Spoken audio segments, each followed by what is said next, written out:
Bom dia, amada igreja, graça e paz. Vamos sentar.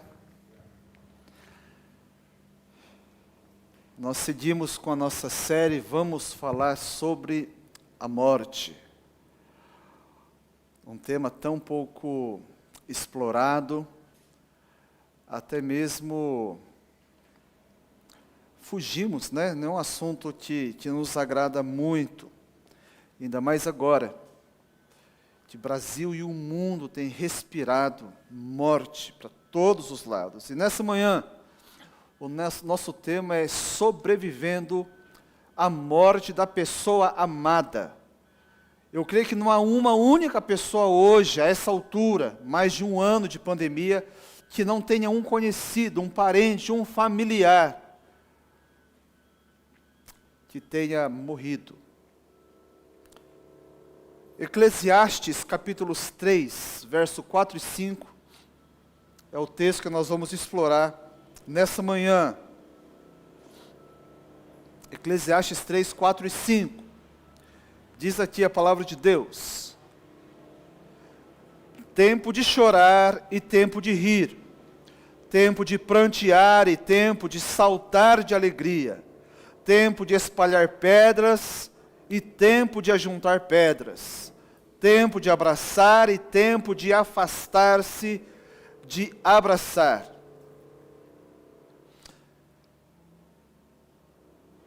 Já faz 2 semanas que eu tenho meditado nesse assunto e, por coincidência, na quarta-feira, o nosso querido irmão Jai Iwanaga, depois de lutar 21 dias na UTI por causa da Covid, ele não resistiu e partiu para o Senhor. De acordo com aquilo que nós sabemos, daquilo que as Escrituras Sagradas revelam a nós, o Jai está bem, ele está muito bem. Só que a família que ficou não está nada bem. Esse é o drama do luto. A esposa, os filhos, os irmãos do Jai, a Eiko-san, a sua mãe, todos estão sofrendo e sofrendo muito. Queridos, esse é um assunto muito importante, pois todos nós, cedo ou tarde, passaremos o que a família Iwanaga está passando hoje. E se você não passar, você vai fazer alguém passar. Você será o motivo do luto. E a morte, ela costuma assustar. Ela nos amedronta. E por não saber lidar com ela, muita gente fica desconfortável. O que eu falo? O que eu faço? E quando a gente se mete a fazer ou falar aquilo que não sabe, acaba fazendo ou falando aquilo que não deve. Fala besteira. Isso não é diferente no meio cristão. E eu quero dar alguns exemplos, e vocês vão ficar assustados com esses exemplos. Porque são exemplos que envolvem a palavra de Deus. Gente que chega para o enlutado e fala assim: cara, você não é crente? Você não acredita? Por que esse choro todo? Jesus falou lá em João 11, 25, eu sou a ressurreição e a vida. Quem crê em mim, ainda que morra, viverá. Ou então, ele fala assim: minha irmã, mas ele descansou no Senhor. Nesse momento, ele está melhor do que eu e você. Olha só o que a Bíblia nos garante. João 14, 2. Na casa de meu pai há muitos aposentos. Vou preparar-lhes lugar. Se não fosse assim, eu vos teria dito: vou preparar-lhes lugar. Jesus já foi. O lugar já está pronto. Ele está bem. Por que essa cara? Ou então, aquele crente bem intencionado que fala assim: meu irmão, A ressurreição para o crente não é uma possibilidade, mas é uma promessa, portanto uma certeza. Cara, se ele vai ressuscitar, bola para frente, segue com a vida. Aí, eu digo que, eu falei no começo, né, que eu vou dar exemplo de besteiras, de crentes. Por quê? Não são verdades bíblicas, todas essas que eu mencionei? Eu li a Bíblia, gente.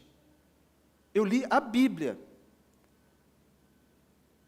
E por que besteira então? Eu vou dizer por que besteira. Porque elas foram usadas de maneira absurda,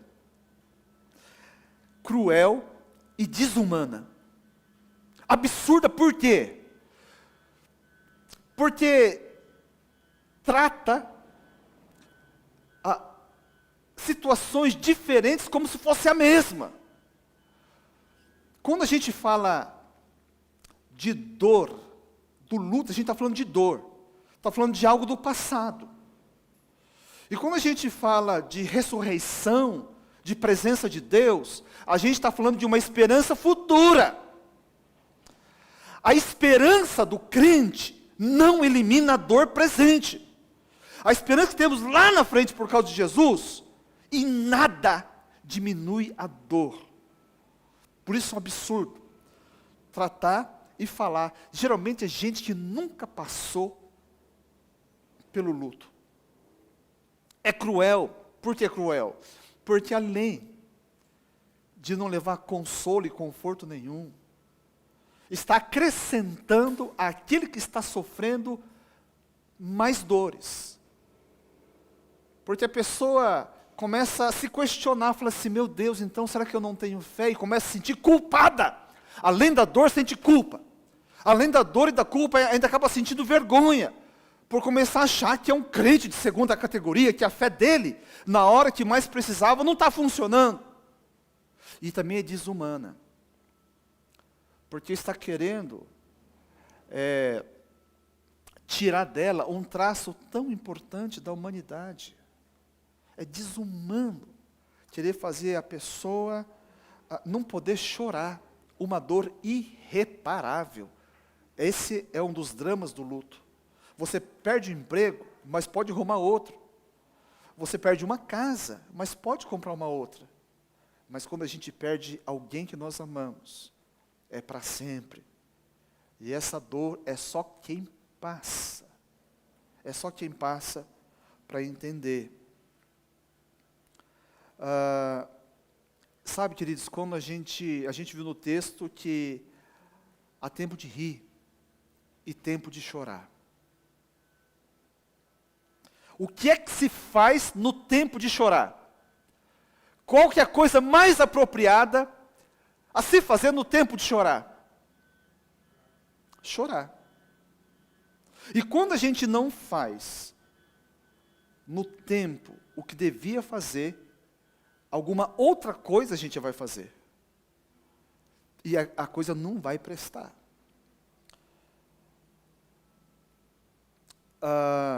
Eu não vou trazer esse assunto muito a fundo, mas quando eu estava estudando essa questão do luto, eu deparei com algumas pesquisas médicas, olha só que coisa bruta.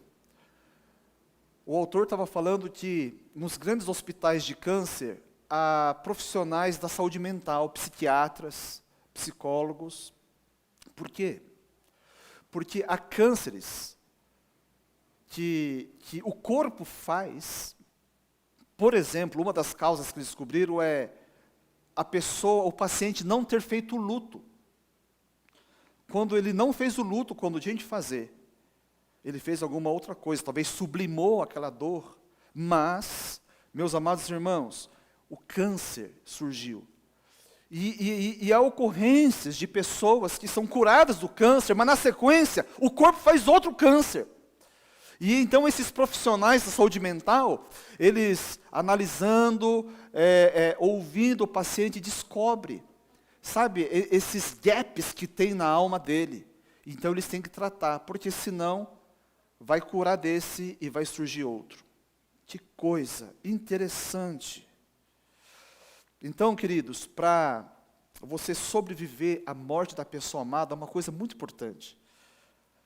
Cerque-se de pessoas que te autorizem ao luto.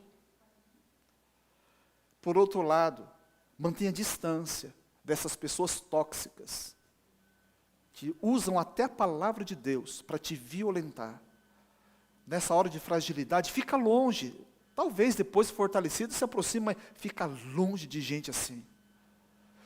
E eu espero que depois de hoje, você que está ouvindo aí na sua casa e aqui, a gente se torne um pouco mais humano. Um pouco mais humano e saiba acolher aqueles que sofrem.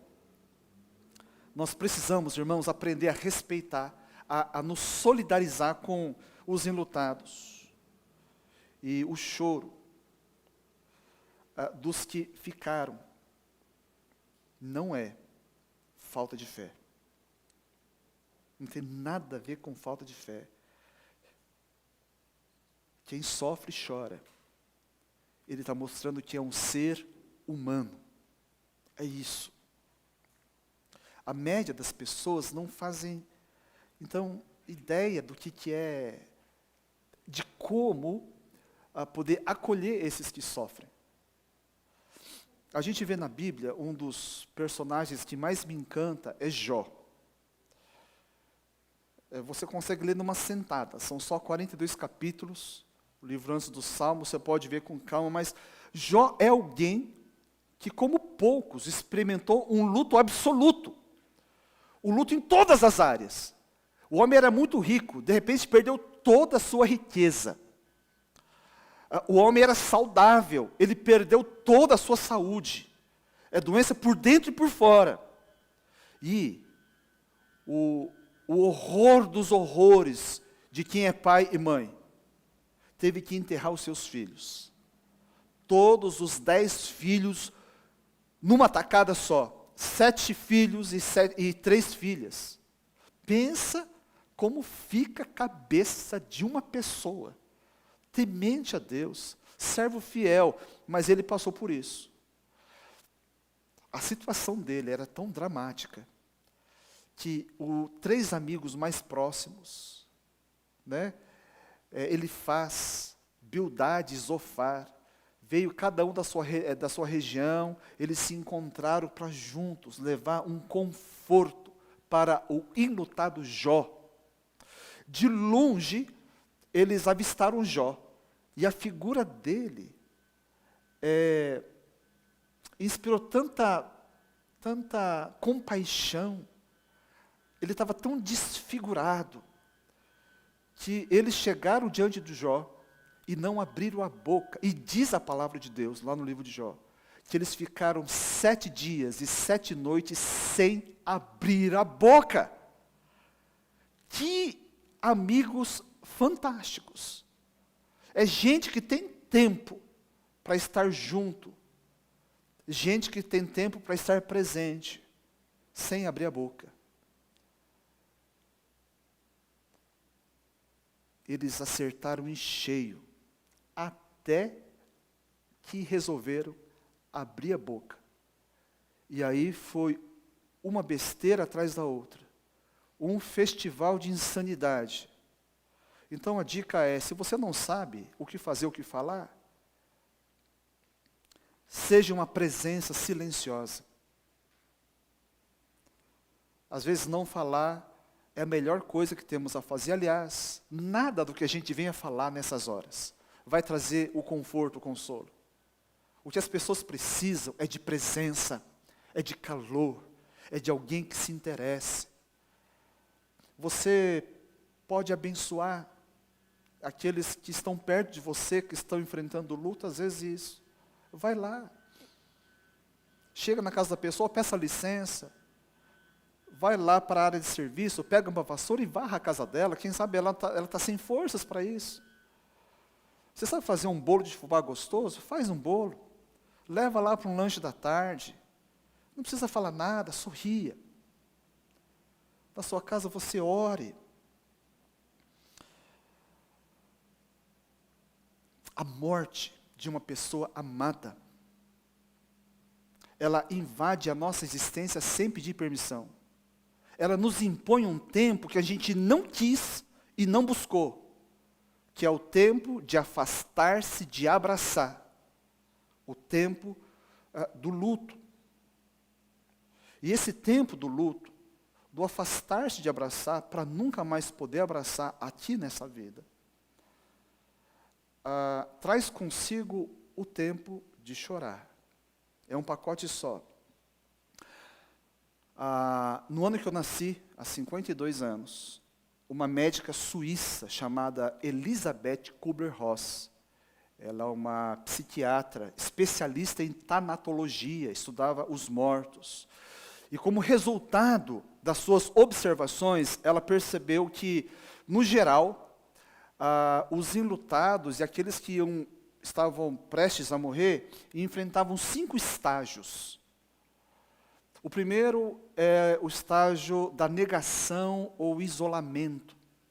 A pessoa não consegue encarar, a coisa é pesada demais. E na sequência da negação, quando parava de negar, surgia a raiva. A raiva, o segundo estágio que ela observa.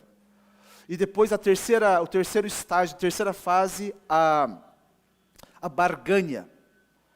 Quando a pessoa começa a fazer promessas para Deus, para que aquilo possa se reverter de repente. E então, passado a fase da barganha, vem a fase da depressão. E vencida a depressão, o luto é fechado com a fase da aceitação. Bom, desde então, muitos outros estudiosos entraram nesse assunto. Esse próprio estudo da doutora Elisabeth foi revisado. Eu não quero entrar aqui, né, no mérito se é assim mesmo que acontece. Bom, eu não acredito que seja... Porque tem estudiosos que falam assim, para você elaborar bem o luto, tem que passar por essas 5 fases. Né, tem estudioso que fala que não. E eu tenho acompanhado muita gente, né, mais do que eu gostaria, indo para a morte. E nem todos passam, porque nós somos únicos, gente. Por sermos únicos, o luto é único, não dá para você formatar, falar que tem que ser assim. Mas o que eu quero pegar desses estudos é o seguinte, o luto, esse fenômeno luto, e o estado emocional dos enlutados, ele é muito democrático. Parece que ele é igual para todos. Esse sentimento, sabe, da raiva, esse sentimento da depressão, da negação, não importa se a pessoa é rica ou pobre, se é criança ou é idoso, se é crente ou descrente. Porque tudo isso tem a ver com ser humano, gente. O humano passa por isso.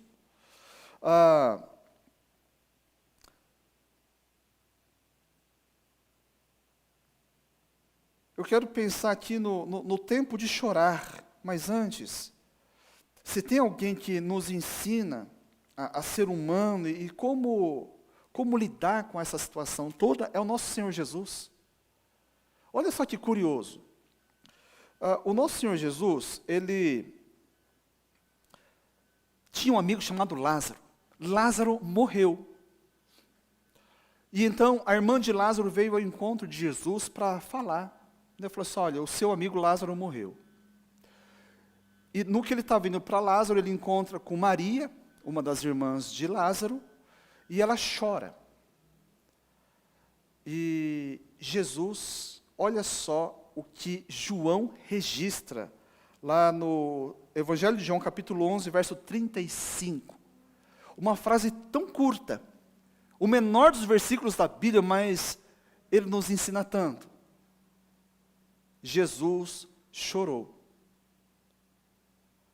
O que é de surpreendente nisso? Veja, Jesus sabia ou não que Lázaro iria ressuscitar?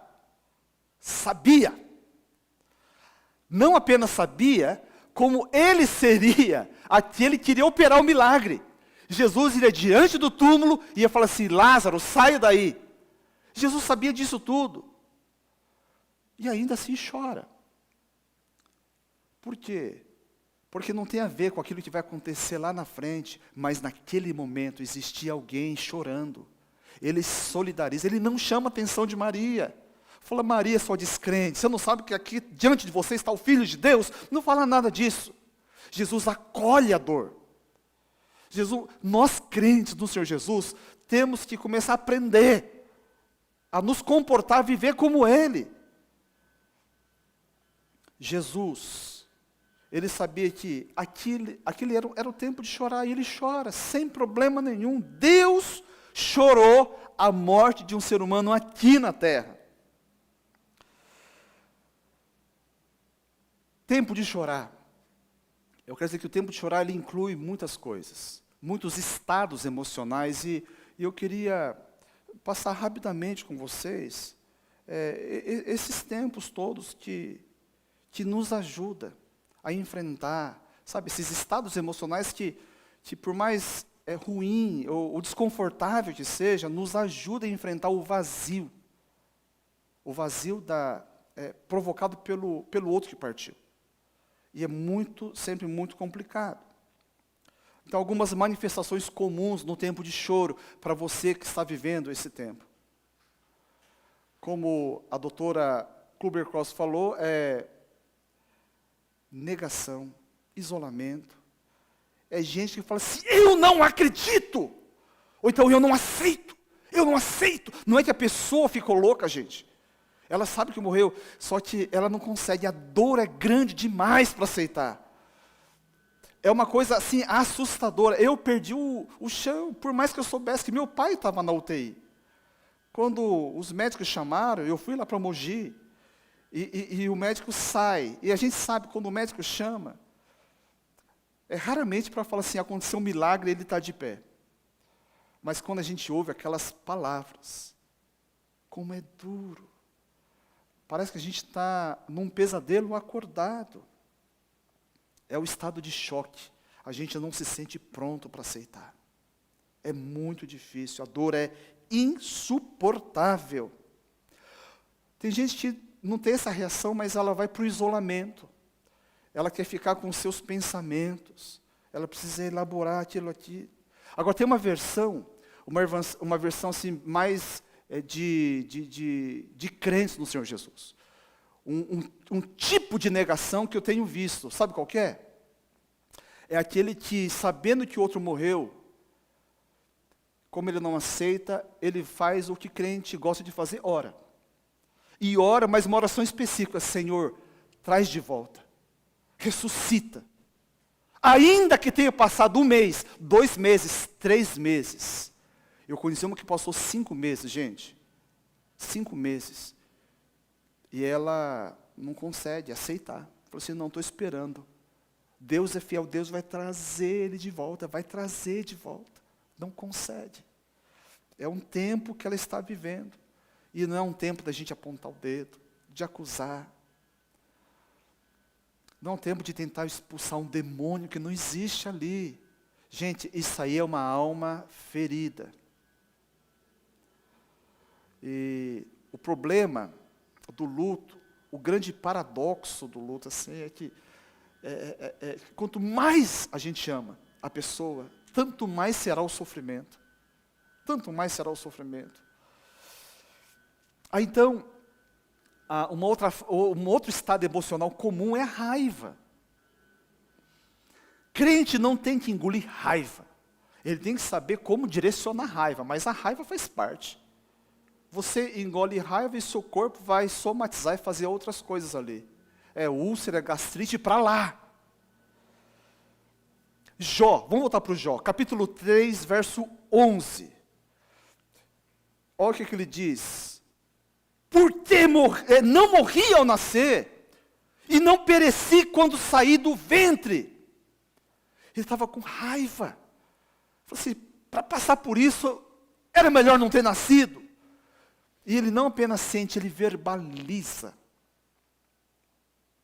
Raiva é uma energia poderosa, que em si ela não é nem positiva nem negativa. Depende, como eu falei, como a gente a direciona. E é melhor ainda a raiva do que apatia. Quando eu trato crises de casamento, e eu vejo o casal com raiva, às vezes com olho vermelho, assim, sabe, sangue nos olhos para falar contra. Eu tenho mais esperança em restaurar esse tipo de casamento do que quando eu atendo um casal e um dos cônjuges, e às vezes até os dois, mostram indiferença total, completa apatia. É difícil restaurar casamento assim, porque ele perdeu. Geralmente raiva é uma reação forte. É por uma injustiça, por um amor.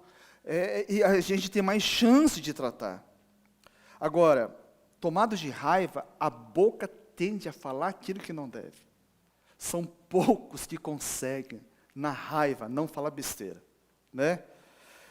Mas é assim mesmo, a gente não pode considerar demais aquilo que a gente ouve das pessoas que estão sofrendo esse momento. Porque quando a gente está cheio de raiva, a cabeça pensa em besteira e fala besteira mesmo. Tem que relevar. Um pastor que eu gosto demais, ele ficou viúvo. A esposa perdeu a luta para o câncer. E no momento assim de muita raiva dele, na oração, ele falou assim: Deus, tem tanta gente que não presta nessa igreja, e o Senhor foi levar justo a minha mulher, que é tão boa. Ele orou assim. Tudo bem orar, mas ele foi louco, que ele contou essa experiência no púlpito da igreja dele. Né? E depois que ele pregou, ele já tinha voltado do luto dele, porque ele ficou um tempo, a igreja deu licença de meses para ele. Mas ele conta isso, então forma aquela fila, uma igreja muito grande que ele tem, e o povo veio cumprimentá-lo, e ele estava esperando, né, uma palavra de consolo ou elogio do seu irmão, mas diz que o primeiro que apareceu lá era um senhor. Olhou e o que ele disse: pastor, eu quero saber se o meu nome está nessa lista. Gente, coitado dele, né? Estava desabafando só. Lógico que não tem lista nenhuma. E eu garanto que eu não fiz lista nenhuma também, tá? Não precisa perguntar nada aqui. Quando a gente está machucado, a gente fala, não é? Teve uma senhora, ovelha nossa, que ela passou por um luto muito complicado. Né, a gente esteve lá no enterro da mãe, já bastante idosa, mas foi muito complicado, de modo que eu comecei eu falei assim, eu preciso acompanhar. Foi o acompanhamento, viu, Mateus, mais longo que eu tive, 8 meses, toda semana visitando para ouvi-la, para orar junto. 8 meses. Até que chegou um dia, ela falou assim: pastor, eu acho que é melhor a gente parar.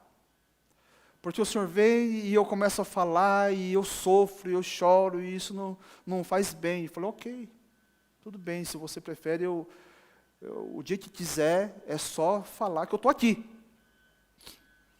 Depois de um tempo,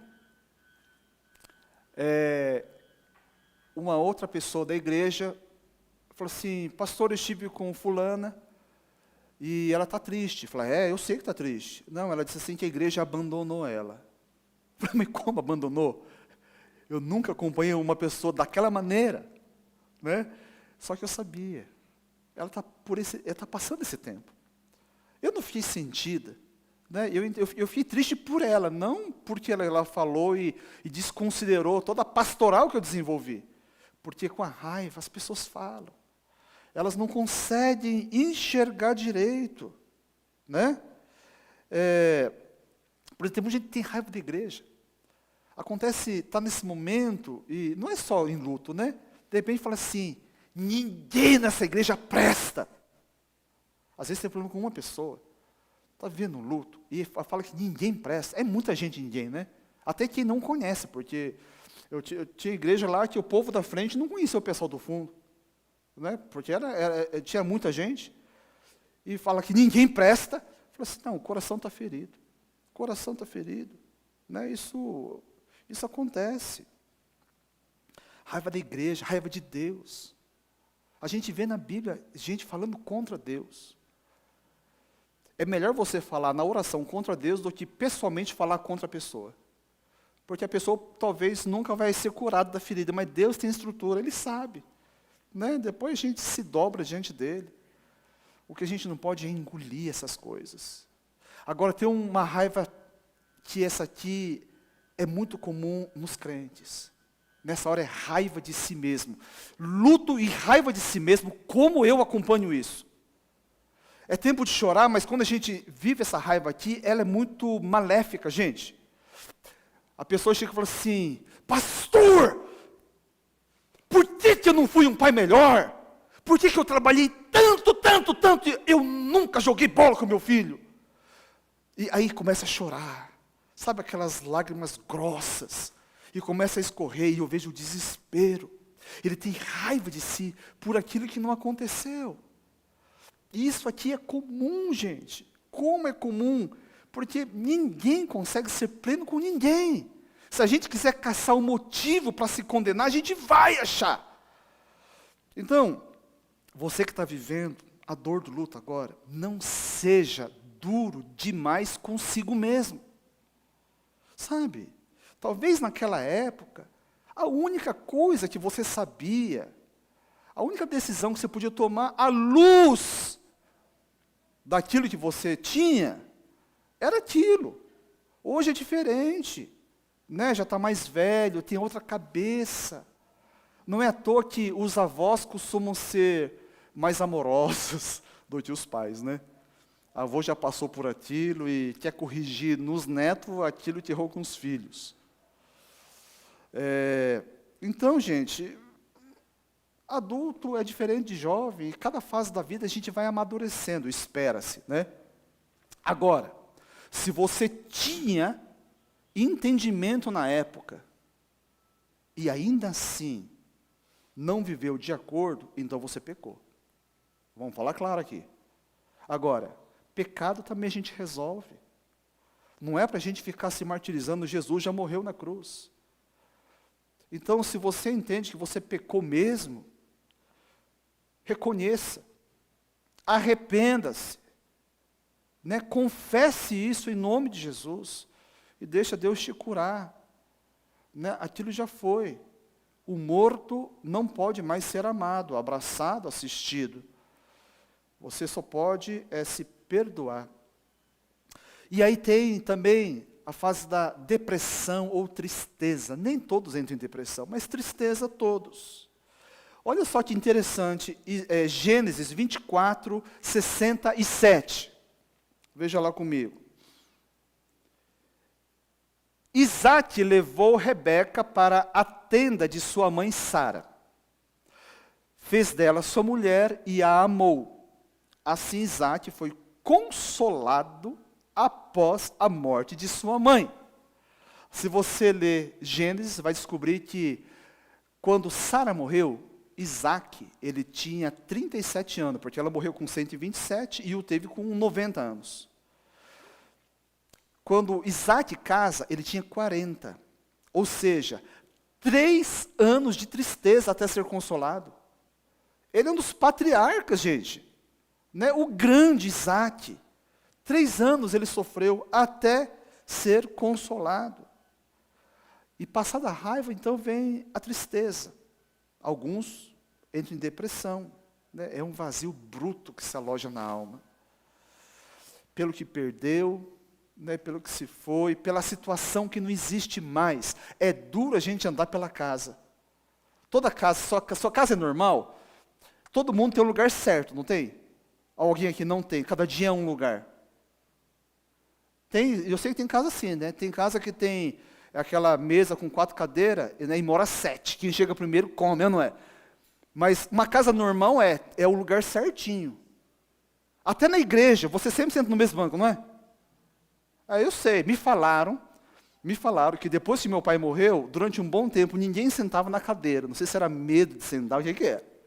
E um dia chegou um visitante e sentou naquela cadeira e o pessoal ficou sentido. Né? Olha só como é que é. Então, eu sei que os membros, quando entravam aqui, via a cadeira vazia, falavam assim, aquele irmão se foi. Agora, pensa a família todo dia. O lugar à mesa dele está vazio. O lugar no sofá está vazio. Aquelas piadas sem graça que contava, não tem mais. Você tinha raiva, mas agora você sente saudade. Toda família tem alguém, um piadista assim, sem graça. Né? Em casa eu não vou falar quem é. Mas é duro, essas coisas, a falta do cheiro, da presença, aquilo ali nos machuca demais, demais, demais. E então, o que a gente faz? Aquele vazio todo nos faz chorar, né? Aquele que te animava antes, não te anima mais. Aquele que orava por você antes, não ora mais. Então, se você está só, você chora sozinho. Agora, se você tem companhia, você chora também, porque a companhia não vai diminuir a dor. Mas faz diferença. Como faz diferença ter gente junto? A Bíblia diz para a gente chorar com os que choram. E por que os crentes insistem em falar, não chore? Olha só que coisa mais demoníaca. Né? Alguém está chorando, chora junto. Ah, vai passar, mas não passou. Está doendo agora. Esse é o problema. Como é bom quando a gente tem gente que nos acolhe, que nos entende, né? Que não aponta o dedo para nós e deixa a gente chorar toda a lágrima que a gente tem para derramar. Isso é maravilhoso. E quando a gente tem amigos, irmãos que choram com a gente, esses são os consoladores que Deus envia para nos abençoar. Bom, tem muitos outros estados emocionais, aqui são os que mais aparecem. Mas finalmente a gente espera que chegue a fase da aceitação, né? No final do processo, sabe? Depois quando já passou a raiva, passou a depressão, a gente aceita. Quando cessa aquela dor crônica, sabe? A tristeza crônica, aquele tempo todo, acordava chorando, dormia chorando. Quando passa esse tempo, é lógico.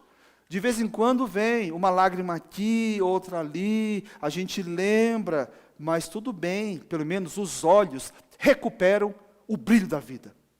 Aí é quando chegou, sabe, o consolo de Deus. Principalmente quando Deus, né, nos visita e a gente consegue colocar esperança no Senhor Jesus Cristo. Uma nova força toma conta da gente. Por isso eu acredito que um luto, para ser 100% elaborado, é só quem conhece a Jesus Cristo. Quem não tem essa esperança em Cristo, jamais vai conseguir elaborar como um crente concede. E então a gente vai seguir com a vida. Por isso, presta atenção, vou repetir, ninguém tem que se culpar por esse momento do luto e por esses estados emocionais e também por essa montanha russa. Tem gente que fala assim, não, parece que está louco. Não, por que está chorando? Outro dia estava rindo. Né? Porque a gente não controla. A gente não controla. E também não tem que sentir culpa por rir. Tem gente que reprime a alegria porque acha, fala assim, não está certo, eu tenho que guardar. Né, essa alegria é uma ofensa. Ofensa nenhuma. Deus está te visitando. Né, que coisa boa. Visitação de alegria, alegre-se. E quando vier o momento da tristeza, chore. Isso faz parte. Quando Deus traz o consolo, a raiva passa. A tristeza passa. E a gente consegue aceitar e seguir com a vida. Irmãos, esse consolo é Deus quem traz. Jesus veio ao mundo não apenas para nos preparar para ir para o céu, como alguns pensam, e aqui na terra tem que ser uma desgraça. Não é nada disso. Ele veio sim, louvado seja Deus, para nos preparar para o céu, para a vida eterna, mas também para socorrer o seu povo nesse tempo de trevas. E o luto faz parte disso. Veja lá Isaías, capítulo 61, versos 1 e 2. Palavra de Deus para você e para mim. O Espírito do soberano Senhor está sobre mim, porque o Senhor ungiu-me para levar boas notícias aos pobres. Enviou-me para cuidar dos que estão com o coração quebrantado, para anunciar liberdade aos cativos e libertação das trevas aos prisioneiros, para proclamar o ano da bondade do Senhor e da vingança do nosso Deus, para consolar todos os que andam tristes. Se for o teu caso, você que está aqui, você que está em casa, convide Deus para passar o luto com você. Agora, eu quero chamar a atenção de todos nós que não estamos ainda vivendo esse luto. Hoje é o tempo para que eu e você estabeleçamos fundamentos para a nossa fé. Para que, quando esse dia chegar, a gente possa suportar melhor. Assim como o alicerce. Ninguém constrói o alicerce no dia da tempestade. O alicerce é feito em tempos bons. Esse é o tempo para você firmar, para você se aproximar, para você se agarrar em Deus e na sua palavra. Né? Então, relacione-se com Deus, de modo a entender o amor de Deus, né? A experimentar a fidelidade de Deus, a bondade de Deus e a sua soberania. Esse é o tempo.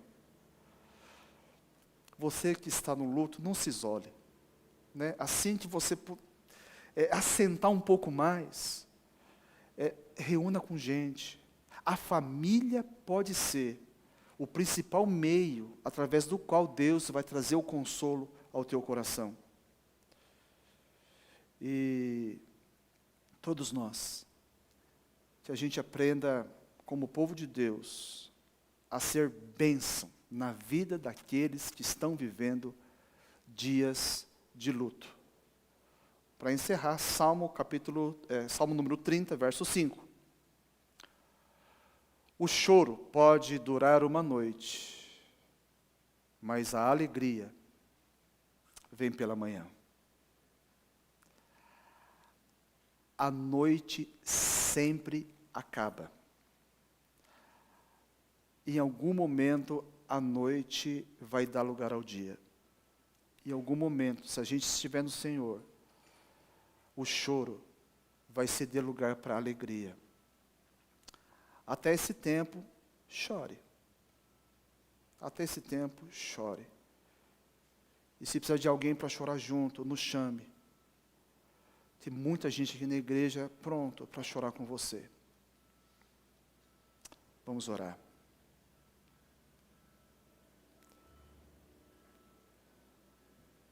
Pai bendito,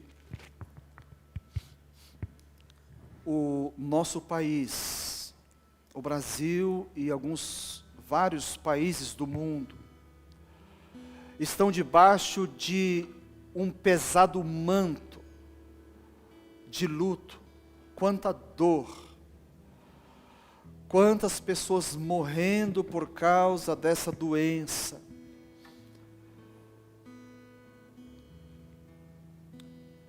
Sabemos que o Senhor não está indiferente à dor da humanidade, a dor do teu povo. Como igreja, nós queremos aprender a ser desses que consolam, desses que choram com aqueles que choram, de ser a presença silenciosa, porém poderosa, presença divina na vida daqueles que choram hoje. e oramos por eles mesmo. Deus, esses que estão enlutados, Pai, nós oramos, a igreja continua orando e chorando juntamente com a família Iwanaga. Ó Deus, com a Mônica, a Jéssica, o Jaime, a Julie, a Rosana, o Kiyoshi, a Kimiko, a Inês, e também com essa mãe, a Eko-san. Também lembramos de tantos outros enlutados, ó Deus. Pedimos que o Senhor os abençoe, através de pessoas de carne e osso, para que os ajude nessa hora e lhes amenize esse tempo de lágrimas. Pai Santo, sustenta essas famílias no nome de Jesus. Oh Deus bendito, para que eles possam suportar firmes, aguardando até que do alto receba o consolo. E então, ó Deus, possam prosseguir com a vida, porque ela é preciosa. Louvado seja o Senhor, porque temos essa esperança em Cristo Jesus, o nosso Senhor. Nós assim oramos, ó Pai, aguardando consolo, aguardando a viração do dia, quando a noite se transforma em dia, quando o choro se transforma em alegria, no nome de Jesus. Amém.